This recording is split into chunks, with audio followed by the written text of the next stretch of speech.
things are thrown afterward. What do you remember about that game? It was a hostile environment. I think that's the way college football should be. It was fun. The fans were really into the game from the beginning, throughout the pregame and throughout the whole game. We were faced with a lot of adversity that game, and I'm happy with the way the team prevailed. And I know going back there, what happened 2 years ago, I know they're still thinking about that. And it's going to be a battle. We're going to have to go in there. I know we're going to face some adversity with the fans and the team. They're going to come out hard, and we got to weather the storm. Do you feel like that was a turning point for this program? I mean, that set you guys up to go to going to the Rose Bowl. Then the next year, you're going to the title game, and now you started the season ranked really high. Is that a point when maybe you guys started to really believe you were capable of being a top-tier team? I really don't know that for a fact, but I think that really starts with the way you practice. In order to be successful, you have to start in practice and work hard throughout the off season and all the other stuff. So I don't think just one game really set the tone for the season. So last year there was a lot of talk about if you were going to come out early. One of the things you needed to work on, if you just did decide to stay, was becoming more of a receiving threat. Coach Kelly has talked about that he thinks you've done that a lot. Was that something you really focused on in the off season? Oh yeah, most definitely. That was something I need to do. I need to be better without the ball. I don't really care who gets the ball in this offense as long as we win the game. I feel like I've been doing a really good job of being a decoy, and I'm really happy with doing that because everybody keys on me, and in order to be a team player, you got to do things like that. And I'm really happy with receiving the ball and playing on special teams. I'm really just happy that we're winning football games right now. So whatever it takes to win games, I'm happy.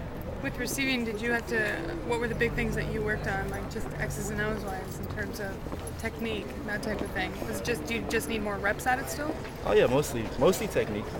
I can run by anybody, I feel like, but guys play smart. I need to get better at route running and looking the ball in and just doing the small things. Fundamentally sound, that was a big key for me. So in the offseason, I really worked hard doing that. Michael, that game a couple years ago was far from the only kind of crazy game Oregon and Arizona have played in Tucson over the last decade or so. Was there anything about that road trip that, besides the crowd, that made it just a tough environment? I mean, obviously it's a night game, so you have the whole day to build up to it. Are there other factors that make that a tough place to play? Oh, it's very hot in Arizona. I think that's a big key. But I think I never really noticed the fans, but that was one game that I really did notice the fans. They were really rowdy, so I think they played a big part in that game, and I'm sure they're going to play a big part in this game this week. It's just going to be the matter of who's mature and who's going to play mistake-free. Do you remember the fans being out on the field before the game was over? I remember seeing a bottle hit somebody in the head, and I do remember that. I remember them coming down, with like 2 minutes left on the sideline, and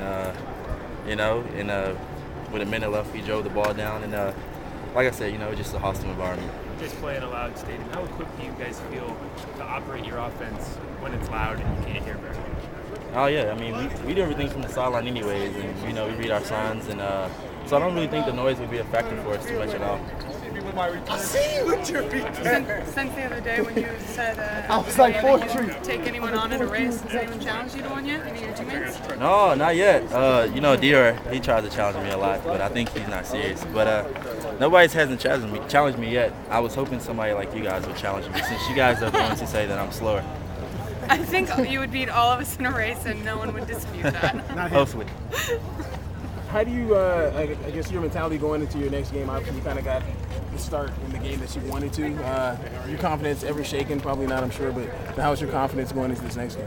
Confidence is good. I'm on the up and up. I'm really confident in the way the team is playing right now. But I think that really starts in practice. You gain that confidence in practice with, just chemistry. And I think this is game 4 now, and the team is coming along right well. The offensive line is coming up, and the receivers are blocking better downfield. And I think everything is coming together for us right now.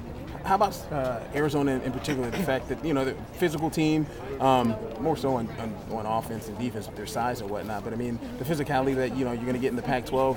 Are you looking forward to playing against some bigger guys, some stronger competition? I am. I'm really looking forward to playing against a team like Arizona. I welcome the challenge. They're going to be a physical team. It's going to be a battle there, and I'm really looking forward to playing them. You've obviously seen them plenty of times. Talk about their defense and what they try to do. They're really athletic, up front. They're not as big as they used to be, but that doesn't mean anything. We're not as big either, but I think they're really athletic. They have really big safeties, really big corners, and they're going to fly around, and they're going to probably put the safety in the box.